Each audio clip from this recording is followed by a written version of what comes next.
Hello everyone, welcome to another video of Sunday Buys, where we buy cryptocurrency every single Sunday with a public portfolio reviewing price points and buying crypto. And today we're buying QNT. Now currently the portfolio is worth $4,346 with 16.28 QNT, with the short-term goal, as mentioned in the title, of 20 QNT worth $1,711, a jump in $300, and that's what we're going to spend in today's video. And the amount of QNT you have is important, but more important than other cryptocurrencies because of scarcity. Even when you think about other commodities, when the demand increases for that specific commodity, they can just produce more supply. You cannot do that. That is the difference with QNT alongside having a real world use case. So it's a clear race to get as much QNT as possible. And in today's video, I want to explain why I'm going for 20 to 30 QNT with this portfolio. So really appreciate it if you would leave a like down below in the video, and let's get straight into it. Okay, so firstly, we have to talk about the most important piece of information in the market, the false ETF approval tweet by Cointelegraph. And it does tie to QNT in some way. Now this tweet was very important. You can view it as bearish or you can view it as bullish. To me, I view it as a huge insight into market psychology, where no one wants to buy Bitcoin at 26k, but everyone, even the bears, want to buy BTC at 29k. Also based on the fact that we pumped $2,000 on fake news on a multi-billion-dollar asset. Can you imagine what's going to be like when the real approval actually comes into place? And the majority of people in cryptocurrency are playing the game wrong.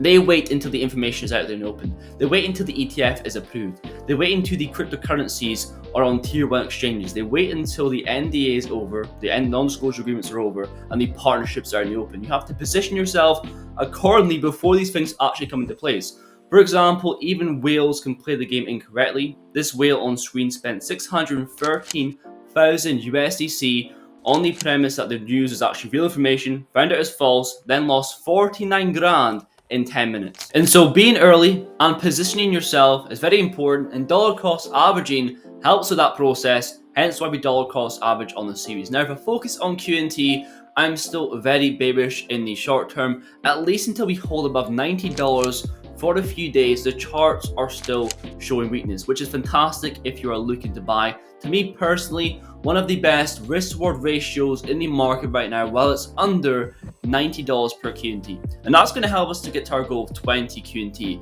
Now why 20? Well, firstly, I'm using the rich list as little stepping stones of trying to aim for 10 QNT, then the 10 to 20 brackets, then the 20 to 30 brackets, and so on and so on. But also, I want to have a decent amount of QNT left over for when I take profit. I've openly stated in the series I'm going to sell half of the bag at all-time high, which will be worth $4,281, and we'll still have that exact amount left over for taking profit at 600, 700, 800, and beyond.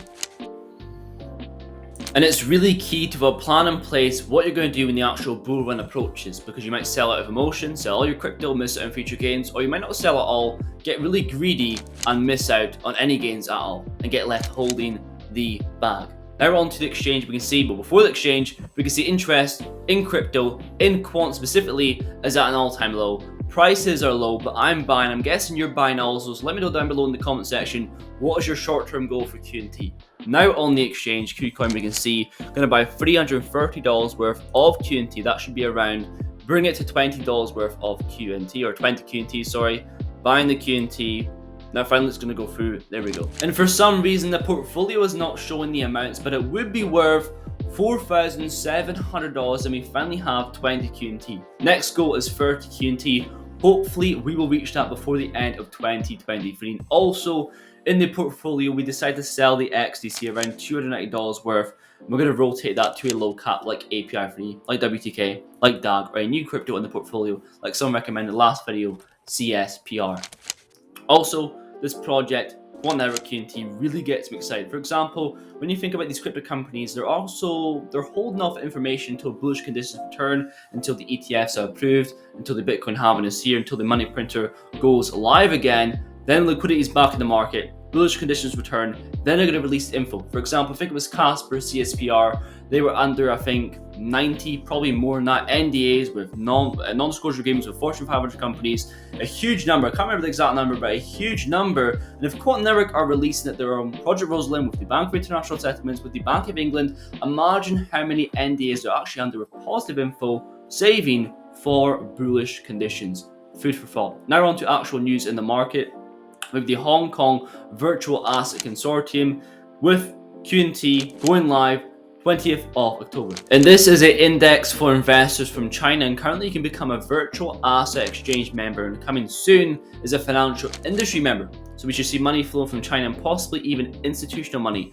Now on to other news events. We have Chief Product Officer from QNT Network, Martin Hargreaves, at the event of ALFI Fund's London conference this week, alongside representatives from Deloitte, Hepburn and HSBC. And we also have the Digital Innovation Summit with Gilbert Verdine, CEO and founder, talking about digital pound, talking about his experience on Project Rosalind alongside representatives from the Bank of International Settlements, the Bank of England and Citi. And certain individuals cannot argue that this is paid for. And that is pretty much it for today. I'm going to leave a video of Gilbert Verdine explaining the origin for QNT Network and the need for interoperability. Stay tuned for that. Also, if you enjoyed today's video, go and check out the first episode of Sunday Buys, the origin of this whole series, where we started off with $0 and now we're nearly at $5,000 in just around 5 months there. Go and check that video out. But to me, it's for a video. Thank you very much for watching. I'll see you guys in the next one. So it's been 4 years, and this is how we started. You know, we have a foundational working group 1, which is looking at things around reference architecture, a bit more technical in terms of vocabulary. And then we had different types of study groups and working groups that evolved and became what they are today. So if you look at this history and the plenaries that we have every 6 months, we're progressing quite well. I mean, some standards take 10 years, and coming from a security background, you know, ISO 27000 series has taken plus years just to have the first version, and then it evolves. So we're moving at very rapid pace, which is quite exciting. So in terms of interoperability, what we call at QNT, we call them distributed ledger networks and ecosystems. So for this example, how do you connect one ecosystem on the left to another ecosystem on the right? And which DLT or blockchain technology is used and interoperates? As it was said before by Jakob, the internet evolved in the same way. You had closed networks, they interconnected from, you know, academia to others, and then it opened up and became the global internet of today. And we're seeing the same parallels with blockchain. So in terms of, you know, interoperability, what's different about different types of DLTs? And if you look at the history, there's something like 3,000 different DLTs and different types of blockchains. If you have an application running on one, can it work on another? And you have a consortium running blockchains, running, you know, common applications between them on their own DL1. How do they talk to other DLTs? If you look at WEF, there is a nice interoperability paper. There's really 3 types of interoperability out there. There's cross-authentication, oracles, and API gateways. So cross-authentication, this is how to do bridges, relayers, so Cosmos, bridges like Polkadot, and then hash time locks if you want to do it between the different types of blockchains and having the interconnectivity. So there's lots of approaches that are already out there and being developed or in production. And then you look at oracles. This is where you have a common trusted application that can connect different types of data and different types of blockchains, a one-to-one type of format, and you trust the oracle. So this is something like Chainlink, for example, and you have to have that trust between them. And then there's the third type, which is what we work on here at QNT, which is more enterprise focused, is around an API gateway. So how do you allow different types of blockchains that are permissioned, as in private, permissionless as in public? How do they interoperate without going one-to-one if you want to go any-to-any? And having API gateways allows you that access where your applications can be cross-platform, across networks, across DLTs, across blockchains.